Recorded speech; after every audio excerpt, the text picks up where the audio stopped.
अस्सलाम वालेकुम सुमी के चैनल पे आप सबका वेलकम है। और आज हम बनाने वाले हैं जी कोरजेट और पोटैटो से बहुत ज़बरदस्त डिश।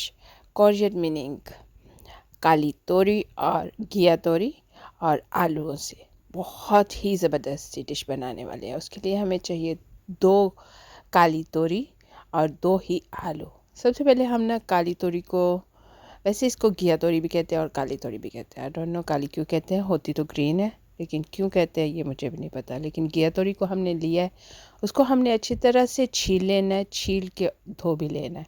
इसी तरह आलूओं को भी हमने इस तरह ही छील लेना है और छील के अच्छी तरह से धो लेना है। धोने के बाद फिर हमने ना इनको क्या करना है कि कद्दूकस कर लेना है। तो आप चाहें तो इलेक्ट्रिक कद्दूकस से कर सकते हैं या मेरी तरह इस तरह हाथ से भी कर सकते हैं। वैसे तो थोड़ी सी है तो आराम से हाथ से हो जाएंगी, इजी से जल्दी से हो जाएंगी। तो ये देखें जी, कद्दूकस कर लिया हमने अपनी जो है ना घिया तोरी। और साथ ही हम अपने आलू को भी कर लेंगे। ये देखिए इतनी ज़्यादा हो गई है माशाल्लाह से। तो अब हम ना अपने आलू जो है उनको भी कद्दूकस कर लेते हैं। बहुत आसानी से हो जाता है, कोई मुश्किल काम नहीं है, क्योंकि बहुत ज़्यादा है भी नहीं, तो फटाफट से हो जाएगा। तो अब जो हमारे आलू हैं उनको भी हम डाल देंगे उसी बॉल में जिसमें हमने घिया तोरी कद्दूकस की हुई थी, तो उसमें हमने डाल दिया। और इसी तरह अब हम लेंगे प्याज। तो मैंने आधा प्याज लिया है, क्योंकि मैं स्प्रिंग अनियन भी थोड़ा ऐड कर रही हूँ, तो इसलिए मैंने थोड़ा ही लिया है। तो ये आधा जो है ना वो रेड अनियन है, तो उसको मैंने भी बारीक बारीक बारीक बारीक चॉप कर लिया है। और उसको भी मैं उसके अंदर डाल दूँगी जिसमें घिया तोरी और आलू है, उसी बॉल में डाल देंगे। इसी तरह ये जो स्प्रिंग अनियन है, तो इसको भी ना मैं बारीक बारीक काट लूँगी। तो एजेस थे उनको मैंने निकाल दिया और उसके बाद मैंने उसको बारीक बारीक काट लिया। तो आपकी अपनी मर्ज़ी है, अगर आप थोड़ा ज़्यादा डालना चाहते हो तो डाल सकते हो, लेकिन मुझे इस रेसिपी के लिए इतना ही ठीक लगा। तो इसको मैंने धो लेना है, मैंने छलनी में डाल के ना इस तरह, तो इसको धो लूँगी। धो के तो फिर इसके अंदर हम डाल देंगे। साथ ही अब हमने इसमें डाल देंगे नमक और काली मिर्च।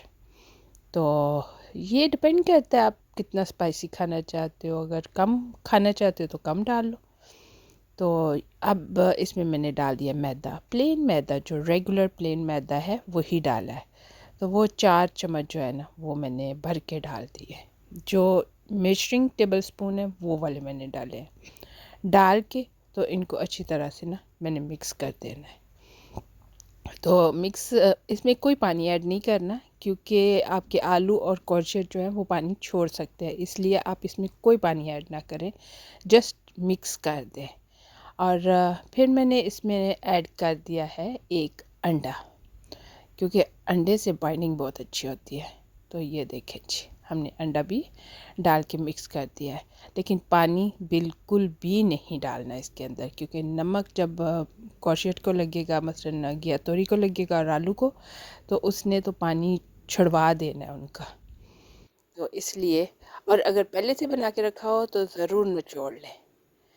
तो यहाँ मैंने डाल दिया चिली फ्लेक, और चिली फ्लेक डाल के भी इसको मिक्स करेंगे। मीनिंग ये है कि अगर पहले से ही कद्दूकस करके आपने देर से रखी हुई हैं चीज़ें, तो फिर बेहतर है कि आप एक दफ़ा उनको निचोड़ लें। लेकिन अगर साथ साथ ही सारा काम कर रहे हो तो फिर निचोड़ने की ज़रूरत नहीं है। आप फिर मसलन काम करोगे तो इतना पानी नहीं छोड़ेंगे, पानी नहीं छोड़ने का मौका ही नहीं मिलेगा उनको ना।